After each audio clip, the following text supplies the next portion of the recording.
Good morning students. So today I am continuing our types of software. So there are majorly two type of software. Number first is a system software and second is a application software. As the name is suggests, system software, these software are useful for the computers. If these software will be in the computer, then your system will not work. Example, operating system and language processor. So operating system is provide the interface between the user and machine. यानी कि for starting any computer we require at least one operating system in a computer, but more than one operating system can be installed in a computer because every operating system provides a different type of facility and environment. So users can choose according to your choice. Second one is a language processor, which is used to convert one language to another type of language. Because we are working in a computer, that language was a high level language, and this will be convert system will understand only the machine level language. So language processor will convert the high level language into machine level language. There are three types of language processors. Number one is interpreter, second is compiler, third is assembler.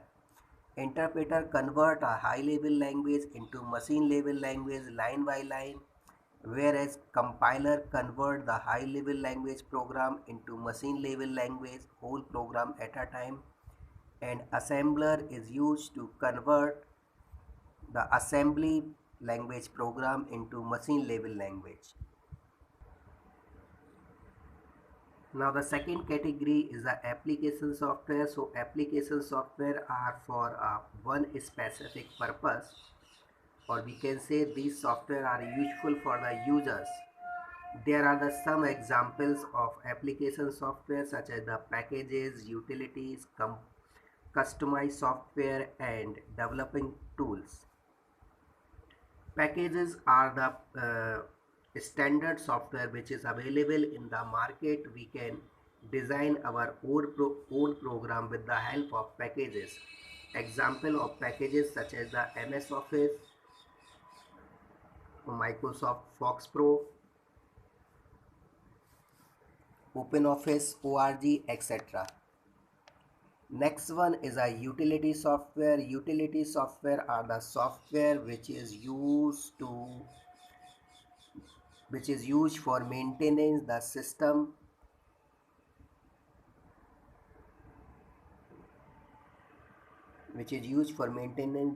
repairing and performance.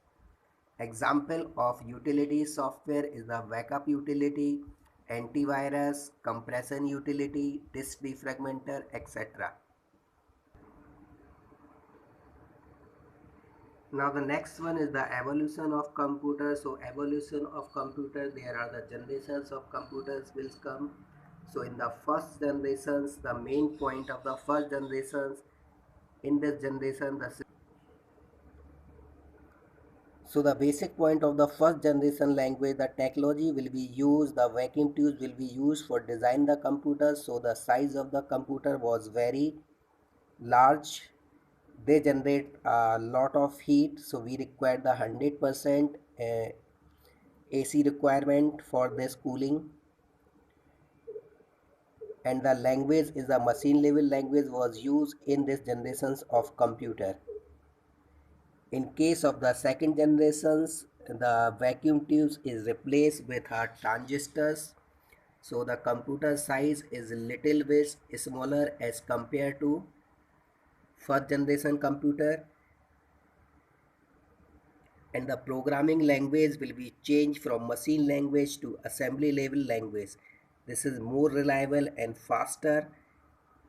Here heat is also generated, but this is the less as compared to first generation. So AC is also required in this generation.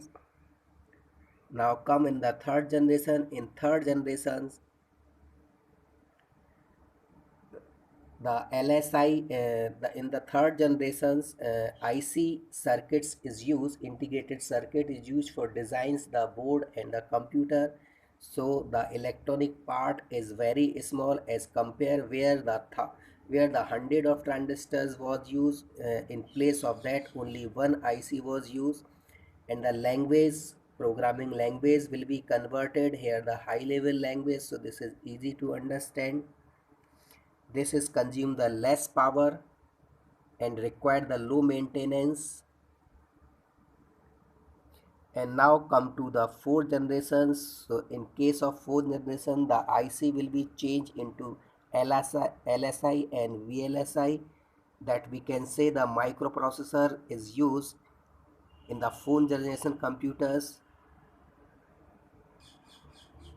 In this high level language is used, and we can say a database is also introduced, and some of the visual languages are used. Graphical language will be used in the fourth generation language. And now this is the last, is the fifth generation language. The main key features of the fifth generation language is the parallel processing and artificial intelligence.